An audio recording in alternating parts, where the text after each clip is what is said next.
feel like I have been wanting to, I have been challenged, and I feel like there's a mandate for me to get in front of this camera. What am I talking about?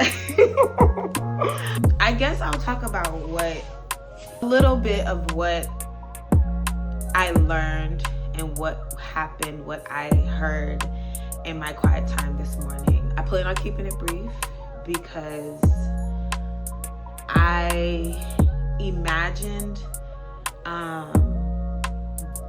making these videos like a cup of espresso. If you know me, then you know that I can be long-winded and I can over-explain. Ask my daughter, ask my husband. I'm an over-explainer because I just really love to know that people understood what I say. Yeah, so I hope to keep this brief and just share the point. This is mostly to get it out of my heart. I'm a verbal processor, so sharing for me is self-caring. So needless to say, I'm reading this book, Victorious Emotions, and I happened to stumble, and I say stumble, I happened to stumble upon the topic of belief systems a couple weeks ago now, maybe towards the mid of October. I stumbled on the mid-August. I have stumbled on a podcast that I often listen to, but I was catching up on episodes that I missed, and I stumbled upon one by the author of this. She was a guest on the show. The show is called The Deep End by Taylor Welch, and Wendy, I don't know how to pronounce her last name, and I don't want to butcher it, so Wendy Beckland. This is the book though. This is the lady. She was speaking so much truth, and I was identifying with it. The last few days, I have been taking a chapter a day. It's a very small book, as you can see, but it's very dense. And I just finished chapter 3, and gave me a lot of insight about imagination. And let me pause. As you can see, I get up. Boom, I'm back. Okay. All right, so I wanted to pick up the point where I felt like it captured me. The whole thing captured me, but this captured me the most. I wanted to give you the line that I highlighted. However, I feel like we need some context. So many times we are trying to get new outcomes to situations through trying harder or sheer willpower. Let's say we have an addiction to eating, TV, doom scrolling, or certain thoughts. If we try to change this just through willpower, we will rarely see new results. This is because when the will and the imagination are in opposition, the imagination always wins. Our will is trying to change something that our imagination cannot imagine changed. If we can only imagine the power of our addiction, it will be difficult to believe we can overcome it. Our imagination will be opposing our will. It is important to imagine or see another conclusion because the imagination is the womb of faith. Faith is visionary and needs the imagination. If we want to be free, but cannot imagine ourselves free, then we will probably never accomplish long-term change. Most people tend to only rehearse past negative events. Therefore, they can only imagine a negative future. It is time to dwell on and rehearse a future with freedom and joy. This will bring about a renewed mind. That captured me. And the part that I underlined was that the imagination is the womb of faith. Faith is visionary and needs the imagination. Now, it could very much be that I'm pregnant that captured me. I love metaphors and I love to visualize, so that helped. Like most people, I've struggled in this area with work, etc., right?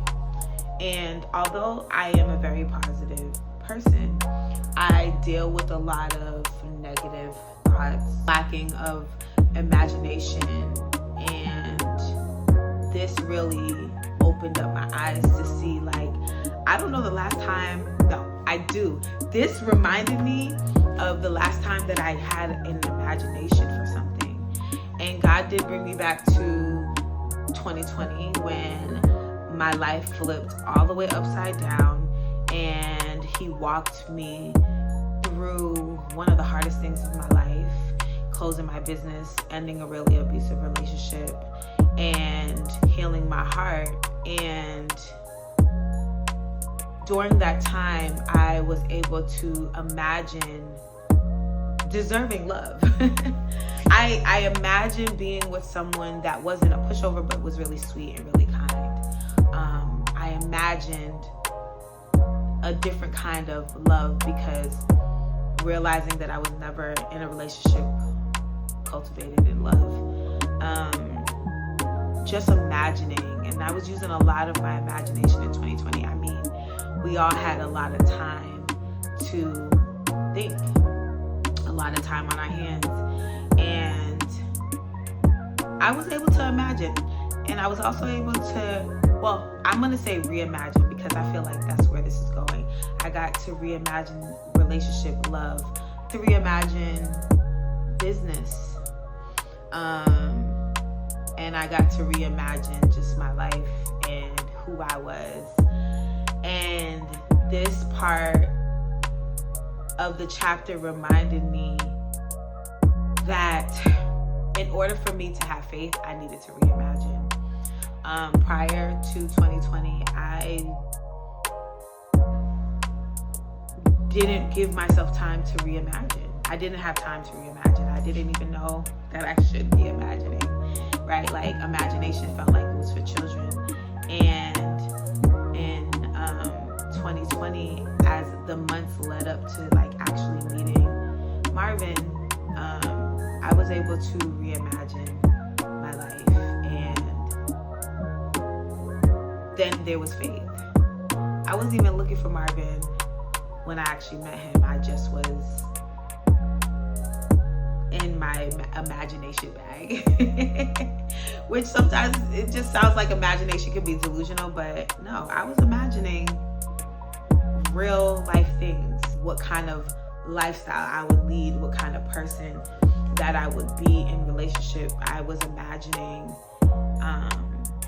the feelings of what it feels like to be loved and cared for, just as a person, not because of what I can bring to the table. More about that later. But the reflective question for today, after all of that, how would you carry yourself and interact with people if you believe that you were walking in triumph? Okay, it asks for you to spend 5 minutes cultivating this emotion. And right now, I'm in a season where my business is growing. I'm growing. And it's calling me to grow in a different area that I've struggled with for years. I'm currently hiring. I lost the contractor, and I gained an employee, a really good one. And I'm just feeling like I'm back in this ebb and flow cycle that I've cycled through before for seasons, for almost 5 seasons now, because this is my 5th year of having my business. And as I meet people or try to meet people to help me push out the vision that I have for my business, a lot of times I get worried that people are wasting my time, so I walk up. I immediately have a disposition of suspicion, and not that I don't think that there's a place for being guarded, but more so because I'm so guarded, the wall is all the way up, that any little thing is like, oh, that's BS. Oh, that's BS. And the cycle would be that nobody could fit the bill, and I would end up back as the main cleaner, the main everything, and the business doesn't get to grow substantially because of that. So in the vein of, I feel like God telling me it's time to reimagine again. You did it before. Remember what it looked like. Remember the result. Remember the faith. Remember the healing and the joy. I'm back to reimagining what things would look like for my life, for my business life, as I'm stepping out into a different area of my life where I can know, like, my hands are tied in a different way. Like, I'm gonna be more this every month than I will be not. And the point is to retire my position. Okay. What I wrote here is that I would show up open and willing to talk, not quick to feel like or wonder if someone is wasting my time. I show up hopeful and full of jovial joy.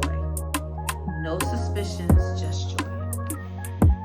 And the question about how would I carry myself and interact with people if I believed I was walking in triumph?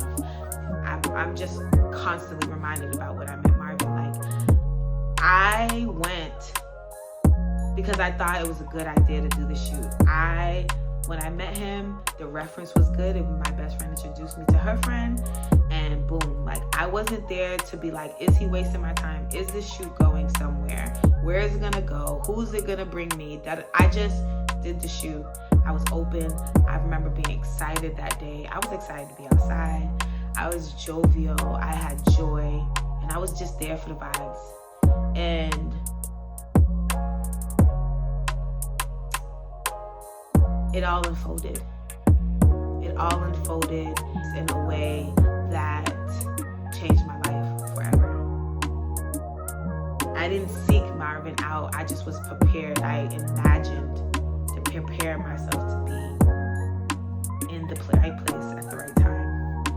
And I feel like because that time, 2020, going through hardship, going through breaking things off of my heart, like shedding off some things, shedding dead weight, and reimagining, building on my faith, getting stronger in the word, letting God rebuild me who I am. All of that was preparation for that moment. And that's the season that I feel like I'm in again. My life is flipped upside down in a way that I actually, it was on purpose.